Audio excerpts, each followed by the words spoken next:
régler fii dinañ ko régler feneen. Et que en tant que spécialiste en la matière. on sous-entend par là Aïssata nee na. suñ ko mënul régler fii si foofu séddaanu li nga xam ne que moo di assemblée dañ ko régler devant la justice concrètement. jëm si dugalu turu Farba Ngom. ginnaaw ba ko Edmar yi ne ko jigéen la parce que pratique que ñële dañoo jiital li nga xam ne que moo di góor par conséquent. jigéen la war a mën a nekk naka ko daal di jàngatee concrètement. alors pour commencer d'abord man dama am li ma bett démb. ba pare jëlee fa gàcce man damaa rus. loolu ça n'engage que moi Arfan damaa rus bi ma gisee la prestation de Aïssata Tall Sall damaa rus dama ne xanaa kii du jigéen Serigne Fallou c'est des textes dinaa lire léegi les articles 13 et article 14 du règlement intérieur de l'Assemblée nationale bi mu ay bu dafee basé démb pour wax lu mu wax moom Aïssata Tall Sall ñoo weddi ko en sachant que moom Aïssata Tall Sall moo nekkul ci dëgg comme dafa ne mënuñu ko régler à l'Assemblée nationale dinañ ko régler ci yeneen juridiction foofu laa bëgg a ñëw d'accord xam nga débat bi foofu la gën a intéressant yi le Conseil constitutionnel ne s'immisce pas des travaux de l'Assemblée nationale pour être d'accord pour ñi ñuy comprendre ma ñëw la Cour suprême ne s'immisce pas ci l'installation du bureau de l'Assemblée nationale xam nga lu tax ñoom dañoo délaisser carrément l'Assemblée nationale ci avec le règlement intérieur ci la formation du bureau parce que dañoo jàpp ni que c'est des textes de l'Assemblée nationale moo stipulé ni que mbir mi nii la war a demee déglu ma bu baax moo tax Aïssata Tall Sall en étant juriste je ne sais pas avocate moom moo war a xam ni que li muy wax ça ne tient pas la route ay experts ñoo ko wax mais moom elle veut manipuler boo demee conseil constitutionnel dama lay jox benn jurisprudence bu ndaw Serigne Fallou en 2022 écoutez bien ce que j'ai dit en 2022 ba muy APR di am majorité même bu fekkee amoon na ballottage ñii 83 députés ñii 82 députés ñii 80 députés ba muy am ballottage mais Benno Bokk Yaakaar n'est-ce pas moom moo amoon majorité mais pourtant bu ñu ñëwee ci la création ou bien la formation du bureau de l'Assemblée nationale mais Benno Bokk Yaakaar avait imposé ni que moom mooy jël les 4 premiers postes yu important Benno Bokk Yaakaar dafa imposer sa majorité mu ne moom mooy jël mooy accaparer les 4 premiers postes importants pourtant ñoom ñii di kaas tey ñoom loolu la ñu defoon en 2022 les députés de Yewwi Askan Wi defuñu recours tu sais pourquoi defuñu recours parce que xam nañu que bépp juridiction bu ñu dem da koy rejeter juridiction boobu da koy rejeter bu ñu demee conseil constitutionnel pour def un recours le conseil constitutionnel da koy rejeter bu ñu demee cour suprême da koy rejeter fépp fu ñu mënte dem da koy juridiction yooyu dañ koy rejeter sous forme que ni que ñoom ils n'ont pas à initier des travaux de l'Assemblée nationale cuisine interne parce que juridiction yooyu dañoo jàpp ni que la formation du bureau de l'Assemblée nationale relève d'une cuisine interne de l'Assemblée nationale ñoom ñooy déggoo selon les textes le règlement intérieur de l'Assemblée nationale alors donc s'agissant même du règlement intérieur de l'Assemblée nationale Serigne Fallou dañuy intéressé wu un peu donc sur les articles 13 et 14 de la constitution du règlement intérieur lu ñu wax dañu ne l'article bon bàyyi ma ajuster un peu samay vers Serigne Fallou l'article 13 dafa ne le bureau de l'Assemblée nationale comprend outre le président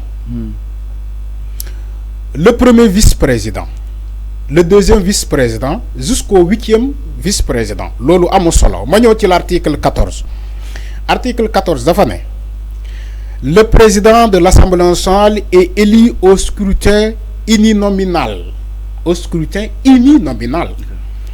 à la majorité absolue des suffrages exprimés si cette majorité n'est pas atteinte au premier tour du scrutin, bien sûr, il est procédé à un deuxième tour pour lequel l'élection est acquise à la majorité relative.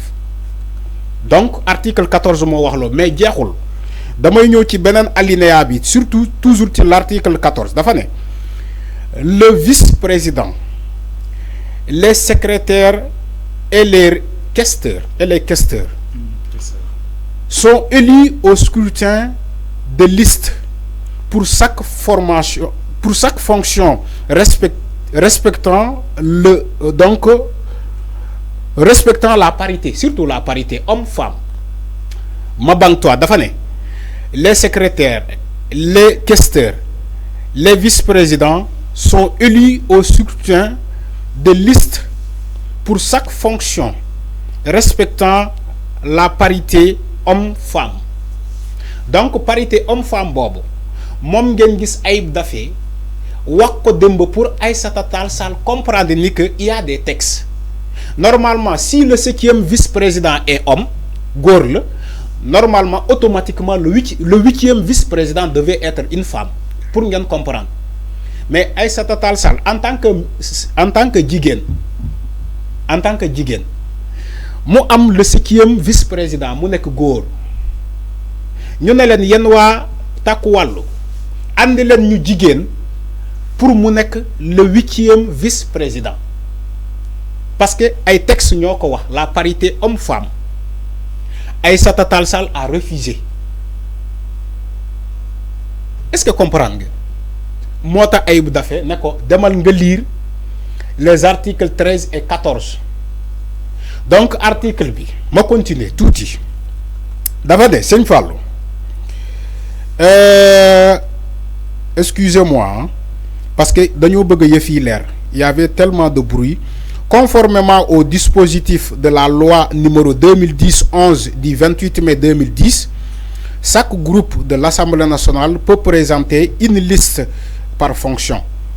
Il dit tous ces scrutins sont secrets et ont lieu à la représentation proportionnelle selon la méthode du quotient électoral, calculé sur la base de nombre des députés inscrits dans chaque groupe, avec répartition des restes selon le système de la plus forte moyenne. Donc, il dit les postes de vice-président et questeur sont attribués dans l'ordre fixé à l'article 13 ci-dessus. Donc, à l'article 13 ci-dessus, en donnant la priorité au groupe ayant obtenu le plus de voix. Est-ce que vous avez voir article bi le mois? Donc, selon la loi, donc numéro 2010 du 11 du 28 mai 2010, loi bi lolo. Donc, man gisuma débat bi. Il y a même pas un débat. Moi ta mané la j'étais tellement honte. Suma gisé Aïssata Tall Sall taxaw di djema lëndëmal xel askan wi. Di len né c'est un débat de gentleman. Kay len ñu waxtaan ba djubo alors que Ayib Daffé parlait des textes. Textes yi dañu né si le 7e vice-président est un homme, normalement le 8e vice-président devait être une femme selon les textes. Ñom respecté wuñu parité bi. Té loi bi dafa né normalement le premier vice-président de l'Assemblée nationale dañu commencer compter à partir de lui parce qu'il est un homme. Dañuy commencer compter à partir du 2e vice-président. Appréciation là. Donc Aïssata Tall Sall mo la gëna ma xamni même bu défé recours au niveau des juridictions dañ koy rejeter. Parce que le travail de l'Assemblée nationale, voilà la formation du bureau de l'Assemblée nationale, relève d'une cuisine interne, selon les textes de l'Assemblée nationale. L'on bëgg pour Sénégalais comprendre. Donc, entre-temps, il y a un jeu de cette femme-là. Elle doit laisser ça. Thérèse Faye. Parce que les gens parlaient même de Thérèse Faye pour s'occuper de cette vice-président, 8e vice-président. Parce que Thérèse Faye, moi, je suis ci liste bi. C'est la liste déposée par le groupe parlementaire de Takku Wallu. Donc Fallou foofu laa bëgg a tëjee il faut que Aïssata Tall Sall mu bàyyi caaxaan bu muy def nii lii caaxaan la. Farba mënul nekk 8e. non Farba mënul nekk 8e vice-président Farba mënu ko nekk c'est une femme moo war a ñëw Thérèse Faye te moom en tant que femme moom Aïssata Tall Sall pourquoi elle n'a pas défendu les femmes. En tant que femme elle ne défend pas les femmes elle défend un homme man foofu laa amee gàcce.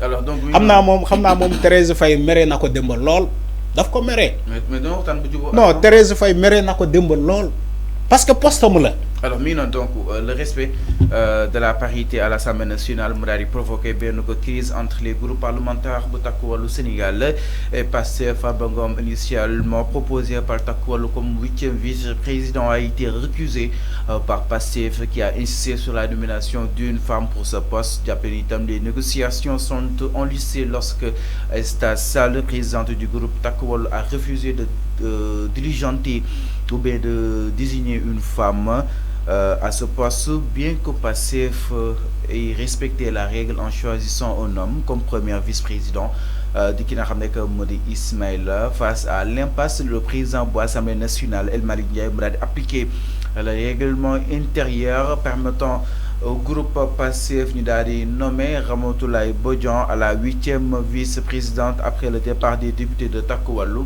Donc Takku Wallu Sénégal nag mi ngi daal di contester boobu des décisions di itam ne di daal di saisir exactement la Cour suprême noonu la ko ki nga xam ne que moo di Aïssata Sall daal di la Cour suprême da koy rejeter ñu daal di dénoncer benn politique de manœuvre contraire à l'esprit de parité. Le bureau bu Assemblée nationale mi ngi resté convaincant par rapport ak jamono ji contrôle bi nga xam ne itam Pastef mu ko fay daal di amani jëm si wàllu wunu mel la. Alors ñu daal di ñëw itam si leneen mbokk yi ginnaaw li nga xam ne que moo di saisine de la Cour suprême bi nga xam ni itam waa Takku Wallu Aïssata Sall bëgg na ko daal def contre le Pastef dañuy daal ñëw itam leen si wàllu xibaar du côté de la régie Babs Arfan par rapport ak mbiru ki nga xam ne que moo di Abdou